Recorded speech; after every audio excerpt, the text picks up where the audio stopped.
So like I remember somebody told me about like one time I was 16 years old and I heard someone playing uh the Isley Brothers, and I used to hear them playing this songs like float, float on, float on, float on.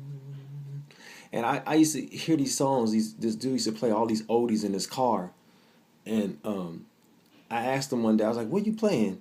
He said, "Oh, the Floaters." I said, "What you playing?" He said, "Oh, the Isley Brothers." And I'll never forget. I was 16 years old, and when I heard those songs, they like changed my life. Like they really changed my life. Just hearing these slow R&B songs. I didn't even know we had music that good. Like when the first time I heard R&B music, like from the 70s, like I was exposed to it heavy, like at 16 years old, and all I remember is some rappers would sample it. The ones that were sampling it, but a majority of times I didn't even know what that was, and I thought it was the rappers making the beats, but they were sampling a lot of the beats from the 70s and the 60s and that era, but and some in the 80s.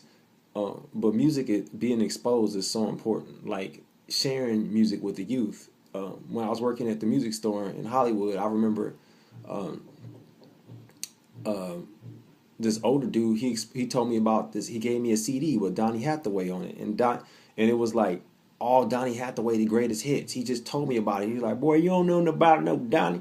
And I said, "Yeah, I know about Donny." And I heard that. I just knew that one song he sung that was a big hit. The one he did, "Closer I Get to You."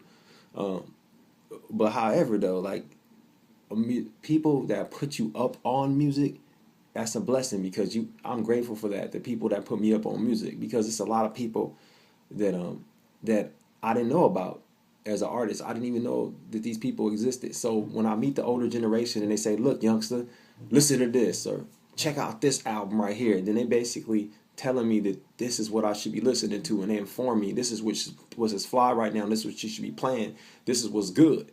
And so they inform me on all these musicians, and then I take them into my soul, my spirit, and then I can compose my own original stuff because I'm like, man, these people are geniuses. You get what I'm saying? And these musicians they had on these older tracks was really geniuses. They were killing shit. They were straight killing the art, like killing it.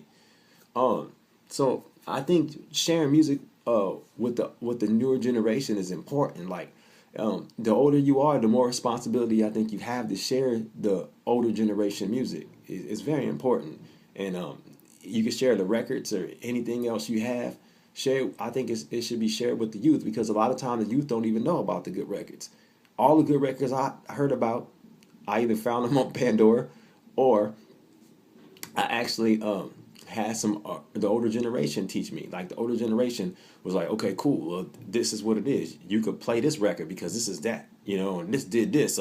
Oh, you thought they made that original track? Oh man, he sampled this song. Man, they sampled what? That is sampled that song? Yeah, man, listen. Then they put me up on the song that was sampled, and I'm like, oh, okay, that's what it was. So I think it's important for the older generation to share older music with the younger generation, so they can captivate it and know the music don't get lost because that's like archives of history.